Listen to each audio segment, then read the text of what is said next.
Welcome to Drive the Lightning. It's your center on the internet for good, fun information, especially about Aptera. You're watching Drive the Lightning, the positively charged EV channel. We have a treat for you today. We have with us Bruce Nelson. He is an ambassador for Aptera, and some of our members have some questions that we want to ask you, Bruce. Yeah, Bruce, I hope you're ready for some really hard-hitting questions. Yeah, let's see if I know the answers. I may not. Some of them are a little abstract, so you'll come up with something. Yep, none of this is rehearsed, folks. All right, let's get to it here, Bruce. Okay, the first question comes from, well, actually the first series of questions comes from Tom or at Dr. T. Henry. Bruce, all right. A couple questions you might ask Bruce. One, once you have your Aptera, will it be your go-to vehicle day in and day out as long as you have 0 or 1 passengers? What say you? That is a softball question for me. My current daily driver is a 2001 Honda Insight, the original two-place. So my Aptera is actually going to have more room in it than the Insight does. Nice. And I get on the highway, I get over 50 miles per gallon with that vehicle. And the Aptera is going to be even considerably less expensive to run. So, yeah, that's going to be our daily driver. Okay. Second part of this question. What will you do when you have 2+ passengers or you have too big for the Aptera cargo? Well, it's what I do now. Usually on a cargo basis, I can rent a local U-Haul for, $20. Or I also have quite a few friends with I'm in a rural small town, so in Iowa, so I've got quite a bit of access to pick up truckloads and things like that. So that's what I do. Nice. Excellent. Okay. Third, there is a third installation of this question. What are your impressions of Aptera's engineering changes, such as the CPC Body, NACS, etc., since the Alpha you wrote in and the Gamma? Well, I've owned kit cars in the past that had fiberglass bodies. So I would compare my experience with the Luna Alpha to be fairly similar to that. And it was a lot of fun, and that would have been acceptable. But at that time, Aptera was thinking that they might have around 4,000 or so orders, maybe double what Tesla had for their first two-seater. And they were frankly pretty shocked when over 40,000 pre-orders came in. And I don't know if you're familiar with the vacuum resin infusion process, but there is quite a bit of waste, and it's a fairly slow process for making each panel. So trying to scale the amount of labor on that would have been kind of difficult to do with that many orders. By going to CPC, to me, it's just thrilling because instead of a fiberglass kit car, now we see something that's going to have the fit and finish of a supercar. And I think that what we're going to be getting compared to what I signed up for originally is going to be greatly, greatly improved.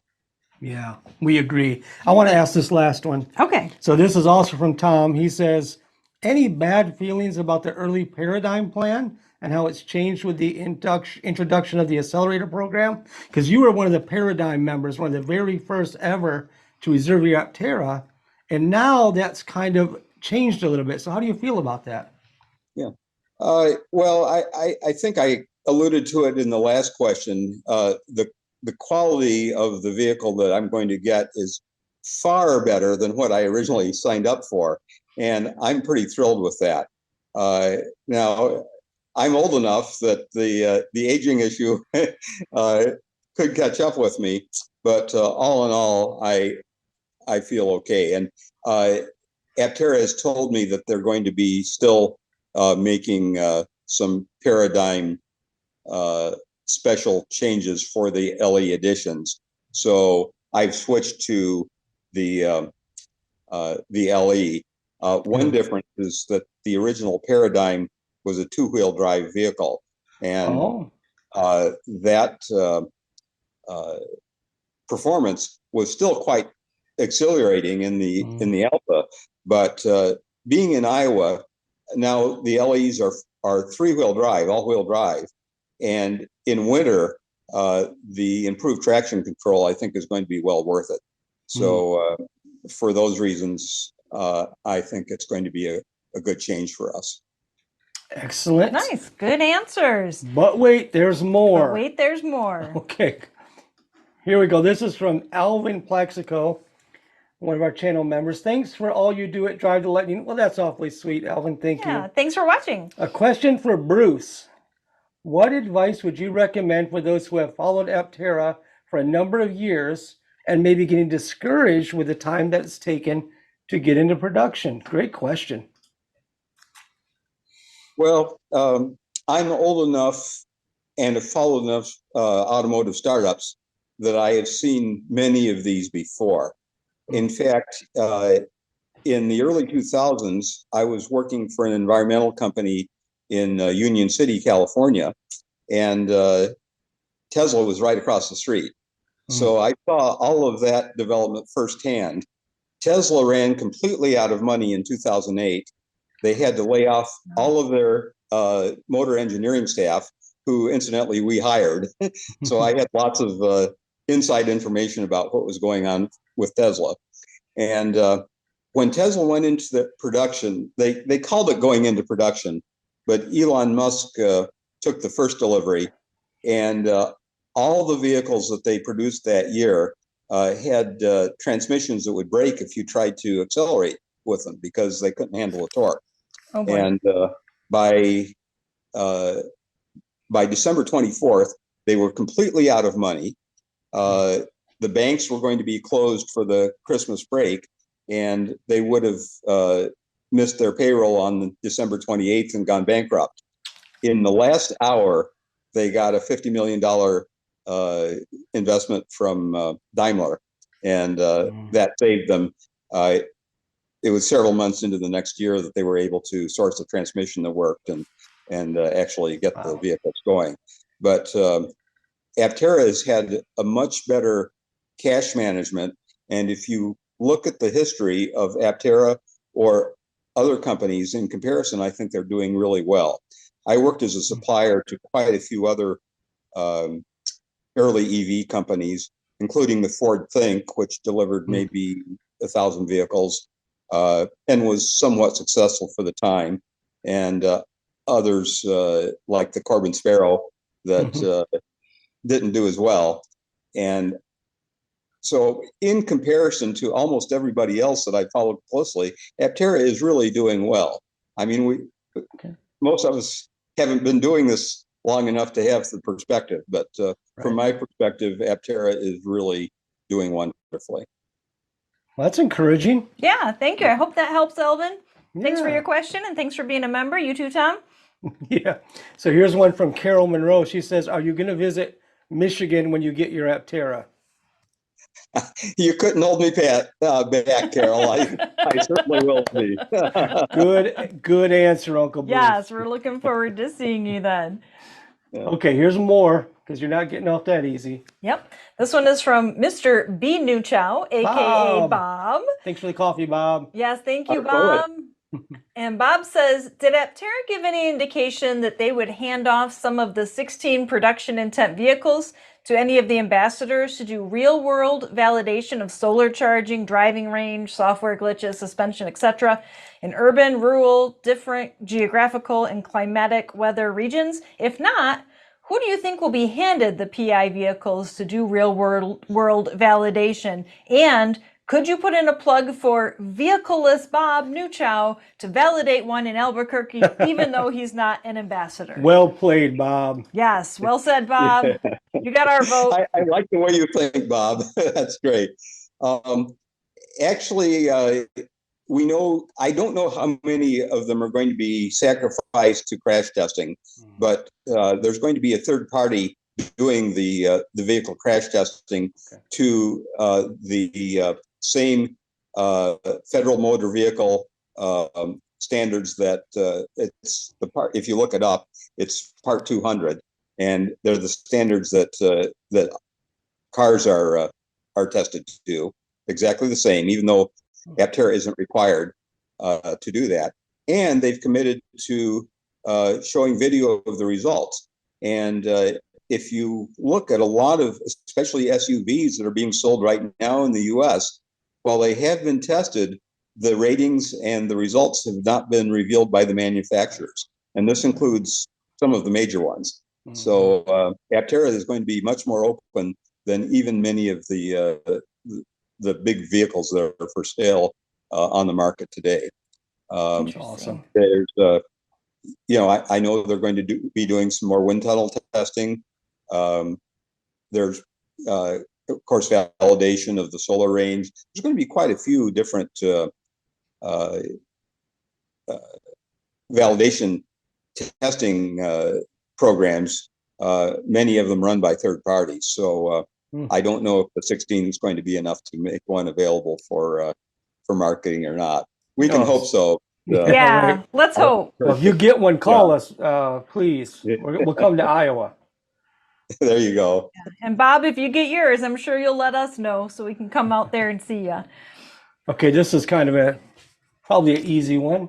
All right. Go for it. Okay, so this is from Nick, or at NickYo9PG, who says, I had a question on the hours of operation for the headquarters. If I travel 3/4 of the way across the U.S. to pick up the Aptera, I would love to meet some of the team members. Would like to divvy out some big hugs for all their hard work. Meeting Chris or Steve would make my day. Thanks.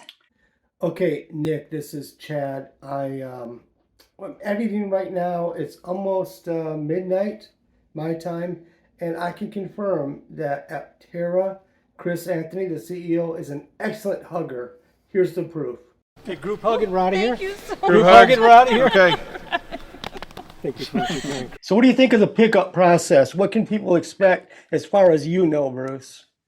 Yeah, right now, they are really lean staffed.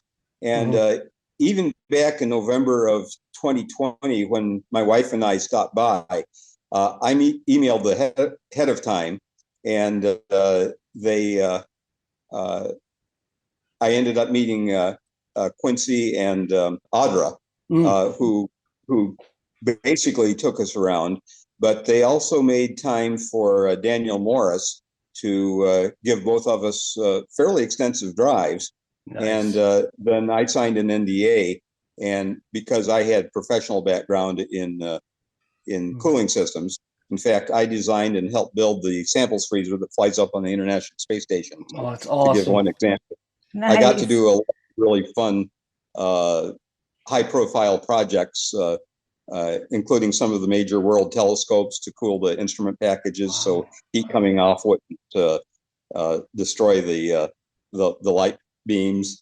You're Nice. amazing, Bruce. Cool. Yeah, there were just all kinds of fun things I got to do. I also did some projects at the Stanford Linear Accelerator and at Lawrence Livermore, although I can't really talk much about the Lawrence Livermore stuff. But yeah. But I had a lot of fun doing that.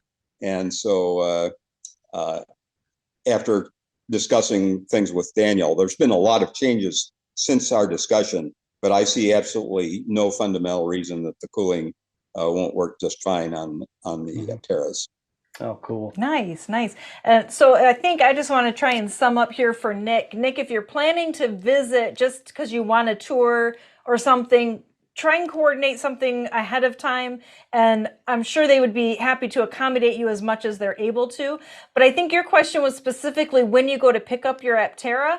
And the impression that I get is that they're going to arrange that and coordinate it, and you'll get to meet some folks there. And I think it'll be a big deal. They know we're all excited, and I think it's going to be a really exciting time for each person that goes out to pick up their Aptera. And we're going to be there for a lot of people's pickups. Yeah. A lot of people have asked us to go and film their pickups. So they're all going to try and before the deliveries are ready, they're going to try, if they can, schedule a once a month kind of open house where the various employees can come and meet people too. So I think these opportunities are going to be becoming more common as time goes on. That's Nice. awesome. Excellent. Yeah, the thing I'm really excited about is Steve Fambro had a long commute, and he came up with the idea of Aptera, making that commute in a full-size car. And that was the early 2000s when we were already becoming aware. In fact, on this college campus where I am right now, we had the first Earth Day in 1970. So that's more than 50 years ago. And it was on my radar. But as I started working in environmental work, I was in Kuwait during the fires, and I've been to many of the messes. And of course, I was flying to all these places. So I was doing a lot of contribution to the mess myself by doing that. And I realized that not making the messes in the first place is going to be far more effective than trying to go clean up after the fact. Right. And there was just a study published in the last couple of weeks, which I made a sticky on the Reddit page, that predicts that if we don't make changes, we're going to see at least 1 billion deaths over the next century. And that's so many that if you go and calculate the saving that each Aptera will be making in carbon emissions in a year, even using very conservative numbers, each Aptera is still going to be saving millions of lives, which is amazing. And there's been a couple other reports, if you go and look at scientific papers in this area, that tend to be confirming that. So although there's some grim news out there, there's some very hopeful news too. And every single person can make a much bigger impact than what they imagine. Wow. That's powerful, Bruce. Yeah, that really is. Thanks for sharing that. So give us your best take on a timeline now for production. I know you don't know the day, but what's your best take from what you've heard from Aptera on when we can expect to see actual deliveries to customers? Okay, well, my thinking is that once the validation vehicles are giving favorable results in the testing, that it's going to make larger investments much more likely to come in. And given that the money comes in and that testing goes well, I think we might start seeing deliveries to customers by the end of next summer. Ooh, that sounds great. Exciting. So It's nice they moved forward with all the tooling, all the planning, all the suppliers. So it's not like they're waiting for money to show up and then they're getting to work. It's like when the money shows up, we turn the key. Yeah, that's my impression anyway. Yeah, I see. I'm in almost daily contact with employees at Aptera as well, and what I see is a subtle change in the enthusiasm on the part of the employees. I think that for certainly back in 2020, when I first invested, that there was a great deal of doubt about whether this would ever come to fruition. I tell people that I invested as if I like giving money to charity, because it's something I want to see happen, but I don't expect any personal return. But now I think they're pretty certain that they have multiple paths to get to production. Maybe not the most favorable terms yet that they would like to see. So they're not announcing what those are at this point. But I think the question of whether it's going to happen is no longer much of an issue as far as the Aptera people think. So I'm more excited too. We'd like to hear that. Yes, excellent. Yep. So if you're looking for more of Bruce's wisdom with regard to Aptera or just Aptera information in general, visit his subreddit at r/Aptera Motors and stay tuned to his YouTube channel for more Aptera content that he will share with us. Again, thank you, Bruce. We have to say a huge thank you to all of our members. Especially we want to thank those who submitted questions for our conversation here today. We really appreciate all of you, whether you submitted a question or not. And we want to thank everyone who is a part of the Mug Club, which is helping us finance our next trip out to Aptera so that we can be there in person. And Bob, thank you for the coffees. And Wait a minute, someone else just sent us coffee. Let's get their name in real quick. Okay. And what's this? Breaking news? Someone just bought us coffees, 5 coffees. Thank you, someone. As we were recording this. As we were recording this. Also, a huge thanks to Norman. Super thanks came in while we were filming this video. So thank you so much. And Bruce, you get the last word. Every one of you guys are awesome. And I really appreciate your support of Chad and Sarah. And I hope that before long we'll be waving to each other on the road with our own individual vehicles. Can't wait. Thank you so much, Bruce. We appreciate you. Thank you. I'm having a lot of trolls showing up on my Reddit now. Every post that I make gets downvoted almost immediately. And I've got I stickied one that's still at 0 right now. And one of them, I was trying to correct some information and right now it's about 8. There's even people coming in and other people who are asking, why is the truth being downvoted? But we've definitely collected some trolls.